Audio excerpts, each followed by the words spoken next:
Dangerous గై 18వ భాగం. పాముకు మొక్కుకుంటే పిల్లలు పుట్టే గాడ్ పవర్ ఉందని ఒక డాక్టర్ అయిన నువ్వు నమ్ముతున్నావా? సీరియస్గా అడిగాడాయన. గాడ్ పవర్ గురించి మాట్లాడేటంత పెద్దదాని కాదు సార్.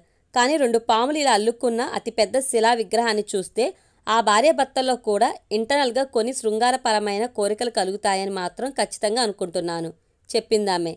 దాన్ని కొట్టి పారేయలేనట్టుగా సంశయిస్తూనే తల ఊపాడాయన.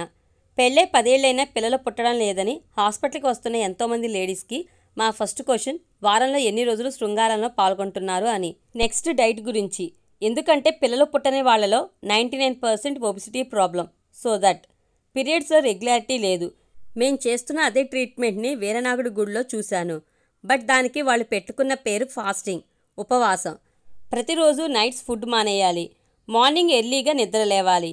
వీరనాగుడి గుడి చుట్టూ ప్రదక్షిణలు చేయాలి. అదే ఎక్సర్సైజ్.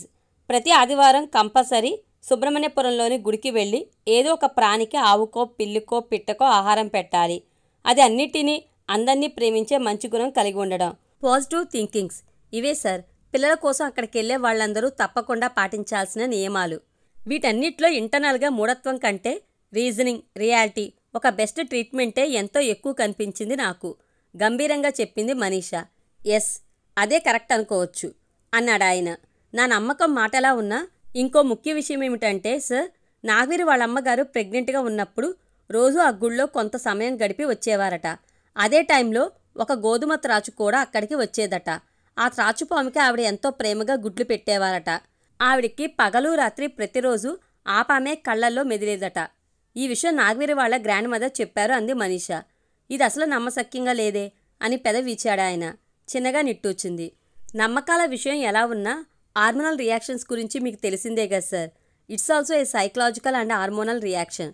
ప్రెగ్నెంట్ టైంలోని థాట్స్ అన్నీ వాళ్ళకు పుట్టబోయే పిల్లల రూపురేఖల మీద, మనస్తత్వం మీద ఎఫెక్ట్ అవుతాయని మీరే అన్నారు కదా, గుర్తు చేసింది.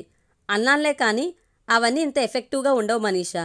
నాగవీరులో మనుషుల్ని మెస్మరైజ్ చేయగల పవర్, అమ్మాయిల్ని లొంగిపోయేలా చేసే శక్తికి సంబంధించి ఇంకా ఏదో బలమైన రీజన్ ఉందనిపిస్తుంది. నువ్వు చెప్పిన విషయాన్ని బట్టి నేను ఆలోచిస్తాను.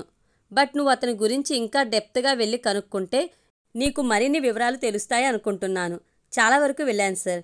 ఓ కొత్త క్యాండిడేట్ కూడా తగిలింది, ఇషా అని. ఆ అమ్మాయితో నాగవీరి వ్యవహారం ఎంతవరకు వెళ్ళిందో ఎంతగా అడిగినా తను పూర్తిగా బయటపడలేదు. అది కూడా చూడాలి అని తనలో తాను అనుకుంటున్నట్లుగా కొంచెం లోగొంతుకతో అంటూ సీరియస్గా చైర్లోంచి లేచింది. షాక్తో చూశారు కృష్ణమూర్తి. హ్యాండ్ బ్యాగ్ భుజానికి తగిలించుకుని చేయి చాపింది మనీషా. అర్థం కానట్టుగా చూశాడాయన. లాకెట్ అందామే. ఓ సారీ, టేక్ ఇట్ అని తడబాటుతో చేతిలోని లాకెట్ చైన్ని మనీషాకి ఇచ్చేశారు. వీలైనప్పుడు నాగవీని ఓసారి తీసుకురా, చూడాలనుంది. తప్పకుండా సార్ అని బయటకు నడిచింది. సరిగ్గా అదే సమయానికి సుబ్రహ్మణ్యపురంలో ఆరు బయట మస్క చీకట్లో మంచం మీద పడుకునుంది ఇషా. ఈరోజు జరిగిన విషయాలు చాలా టెన్షన్కి గురిచేస్తున్నాయి. మధ్యాహ్నం మనీషాతో కలిసి సత్యవద్ధిని ఇంటికి వెళ్ళినప్పుడు అక్కడ చూసిన నాగవీర్ చిన్నప్పటి ఫోటోలు పదే పదే కళ్ళ ముందు కదులుతున్నాయి. ఆ ఫోటోలో నాగవీర్ మెడలో ఉన్న గోల్డ్ చైన్, దానికున్న లాకెట్ ఇషాని ఎంతో టెన్షన్కి గురిచేస్తుంది. చిన్నప్పటి నుండి నాగవీర్ మెడలో ఉండే లాకెట్ గొలుసు ఆ రోజు రాత్రి తన పక్కలోకి ఎలా వచ్చిందో ఎంత ఆలోచించినా అర్థం కావట్లేదు. ఆ రాత్రిని మళ్ళీ మళ్ళీ గుర్తు చేసుకుంది. కానీ ఏం జరిగిందో ఎంతకీ అర్థం కాలేదు.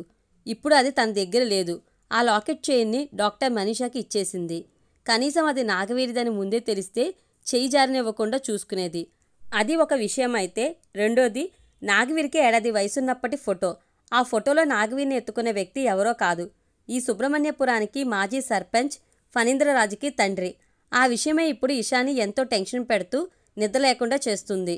మనీషా వచ్చి వెళ్ళిన తర్వాత నాగవీరి తల్లి మృదులకి ఫోన్ చేసింది సత్యవద్ధిని. నాగవీరి మ్యారేజ్ గురించి ఎప్పట్లానే తొందర పెట్టింది. చూస్తున్నా అత్తయ్య, కానీ వాడికెవరూ నచ్చట్లేదు. నేనేం చేయను? నైమిని చేసుకుంటాడేమో అనుకున్నా. రేపు దానికి పెళ్ళైపోతుంది అందామే. ఎంత చెప్పినా నా బాధ నీకు అర్థం కావట్లేదు. మొన్నసారి వచ్చినప్పుడు ఇషాని చూపిస్తే ఆ పిల్లను కూడా వద్దన్నాడు. ఈరోజు ఇషాకి తెలిసిన అమ్మాయి మన ఇంటికి వచ్చింది. పేరు మనీషా అంట. అమ్మాయి బంగారు బొమ్మలా ఉంది. చూడగానే మన నాగవీరికి మంచి ఈడుజోడు అనిపించింది.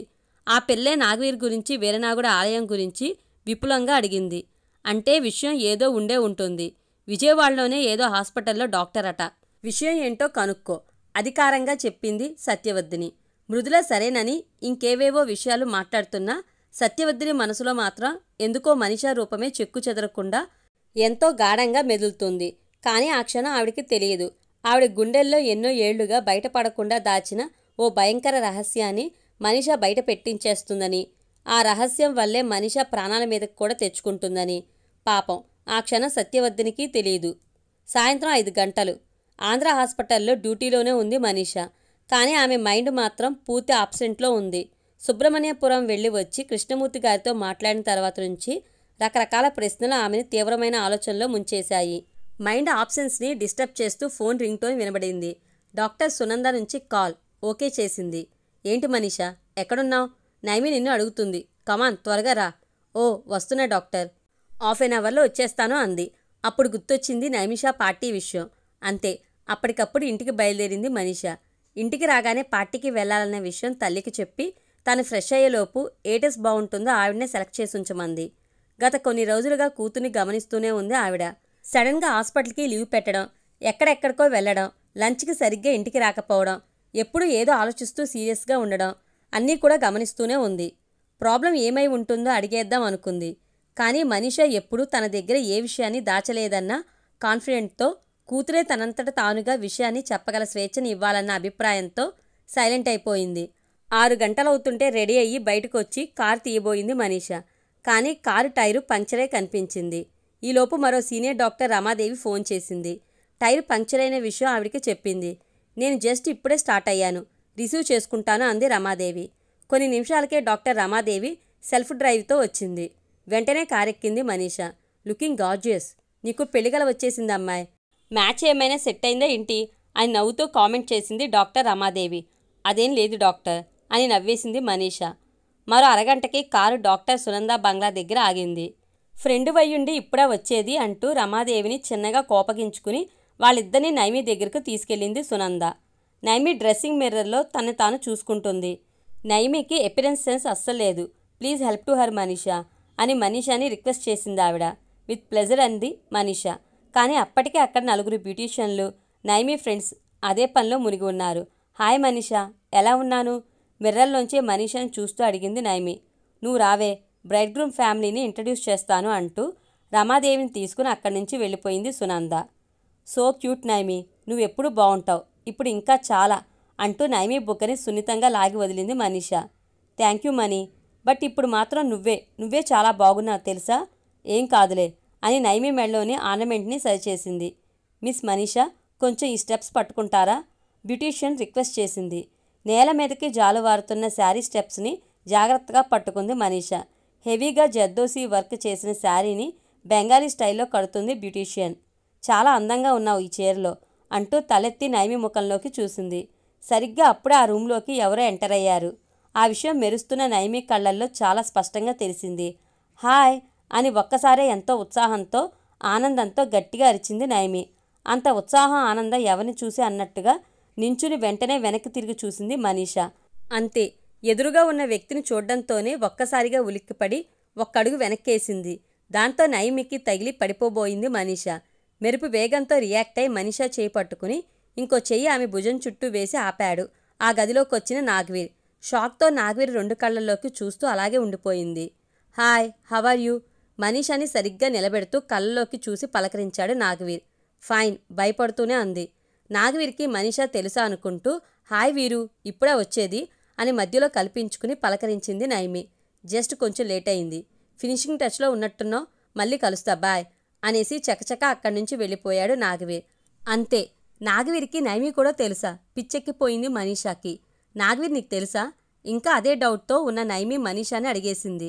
ఒక్క సెకండ్ గనక నైమి అడగకుండా ఉంటే అదే ప్రశ్న మనీషా నోట్లోంచి బుల్లెట్లో దూసుకొచ్చేది. తెలుసు, జస్ట్ ఈ మధ్య పరిచయం అయ్యాడు, మరి నీకు అంది. అటు ఇటు చూసింది నైమి. మనీషాతో పర్సనల్గా మాట్లాడాలనిపించింది. అంతే, బ్యూటీషియన్ని బయటికెళ్ళమన్నట్టుగా సైగ చేసింది. ఆమెతో వచ్చిన స్టాఫ్ కూడా వెళ్ళిపోయారు. వీరు మా mother friends. I like and love him so much Manisha. వీరునే మ్యారేజ్ చేసుకుంటాననుకున్నాను నేను, కానీ వాడికి లవ్ ఎఫెక్షన్ అసలేవీ తెలియవు. వాడు స్టూపిడ్, కసిగా తిట్టింది నైమి. అంతే, మనీషాలో ఏదో అనుమానం స్టార్ట్ అయ్యింది.